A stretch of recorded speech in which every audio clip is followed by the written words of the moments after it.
Hello friends, let's learning पे मैं संदीप कुमार दुबे आपका एक बार फिर से हार्दिक हार्दिक स्वागत करता हूं। ठीक है दोस्तों, आज हम पढ़ेंगे बांग्लादेश का इतिहास, जो कि 10+2 एसएससी के सिलेबस में दिया हुआ है।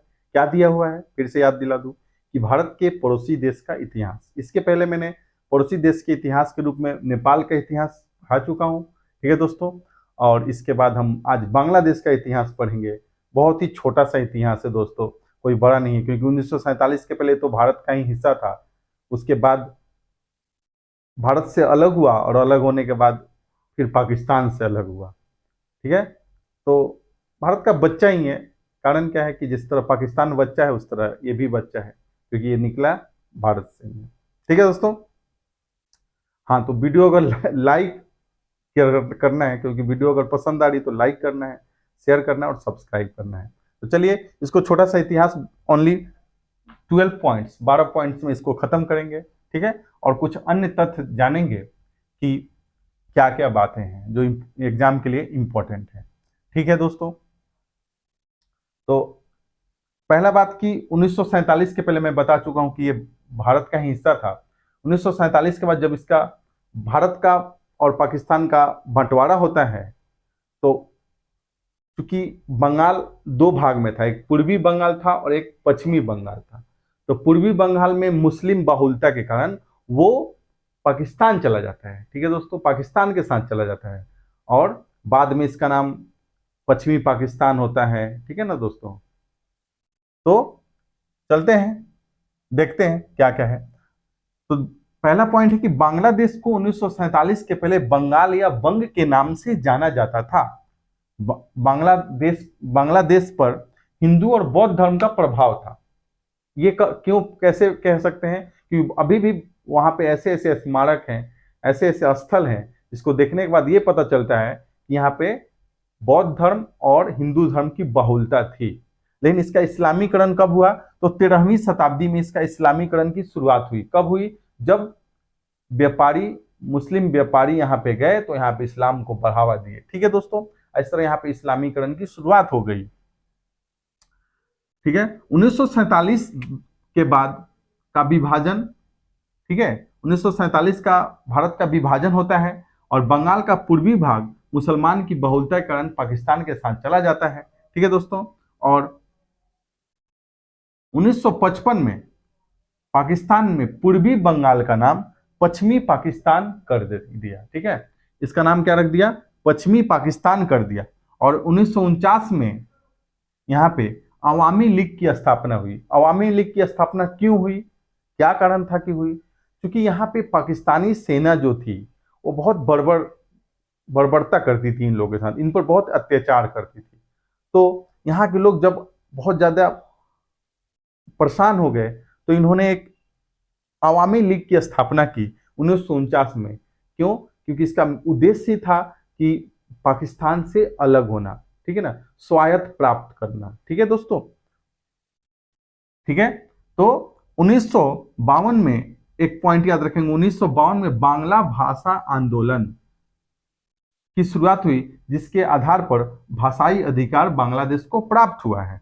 ठीक है, एक उसके बाद एक पॉइंट है कि 6 बिंदु आंदोलन की घोषणा होती है 1966 में। पूछ सकता है कि बांग्लादेश में 6 बिंदु आंदोलन की घोषणा कब हुई? तो 1966 में। इसमें 6 बिंदु मुख्य मुख्य थे जो पूछेगा नहीं एग्जाम में 10+2 के, लेकिन ये याद रखेंगे कि कब हुआ था। इसमें जो बांग्लादेश के लिए जो जरूरी जरूरी बातें थी उन बातों को रखा गया है। ठीक है ना दोस्तों, और 1952 बता दिया। अब बंग बंधु शेख मुजीबुर रहमान की अगुवाई में स्वाधीनता आंदोलन की शुरुआत हुई। बंग बंधु, पहले पूछेगा कि बंग बंधु किन्हें कहा जाता है, तो क्या बोलेंगे? शेख मुजीबुर रहमान, ये याद रखेंगे। और इनकी अगुवाई में ही स्वाधीनता आंदोलन की शुरुआत हो जाती है। और बांग्लादेश के अनुरोध पर, जब चूंकि वहां के लोग पर बहुत सैनिक अत्याचार करते तो वहां के लोग भारत से मदद मांगते हैं और अनुरोध करते हैं कि वो हमारी सहायता करे। इस पर भारत भारत इस युद्ध में कूदता है और 1971 में भारत पाक युद्ध होने लगता है। भारत पाक युद्ध एक अलग विषय है, उसको बताएंगे, लेकिन बांग्लादेश की स्वतंत्रता कराने के लिए 1971 में भारत पाक युद्ध आरंभ होता है और इसमें मुक्ति वाहिनी सेना का हाथ संगठन होता है बांग्लादेश में, मुक्ति वाहिनी सेना का नाम से जाना जाता है। उसमें कौन थे? बुद्धिजीवी लोग थे, ठीक है ना। और वो क्या करते थे? गुरिल्ला युद्ध करते थे और गुप्त सूचनाएं भारत के सेना को देते थे, जिससे उन पर विजय प्राप्त करना आसान हुआ, ठीक है ना दोस्तों। और ये पॉइंट को जरूर याद रखें कि 16 दिसंबर 1971 को पाकिस्तान का समर्पण हो जाता है और इस प्रकार बांग्लादेश जो है एक अलग देश के नाम से उदय होता है, ठीक है दोस्तों।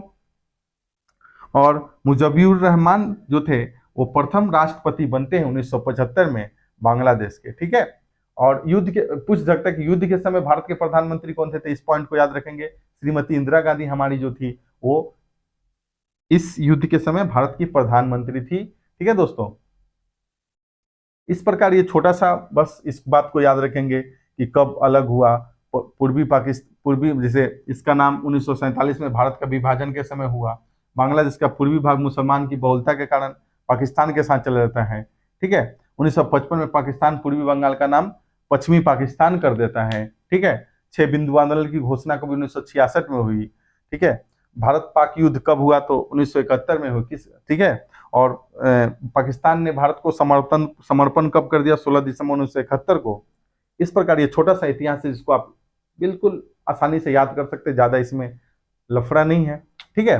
अब अन्य तथ्य में थोड़ा देखते हैं, तो इसकी राजधानी क्या होगी, ढाका, और इसका मुद्रा को क्या कहा जाता है, टका। ये भी हमारे सिलेबस में है कि प्रत्येक देश की राजधानी और उसकी मुद्रा को याद करना है, जो कि मैं हर एक वीडियो बना रहा हूँ, बहुत बना चुका हूँ। इसके बाद जो जो आएगा वो अफ्रीकन देश के जितने देश हैं उनकी राजधानी और मुद्रा पर होगा, वो भी बहुत शॉर्ट ट्रिक में होगा। एशिया की सारा बना चुका हूँ दोस्तों, डॉलर का बना चुका हूँ, रियाल का बना चुका हूँ, दिनार का बना चुका हूँ, रुपया का बना चुका हूँ।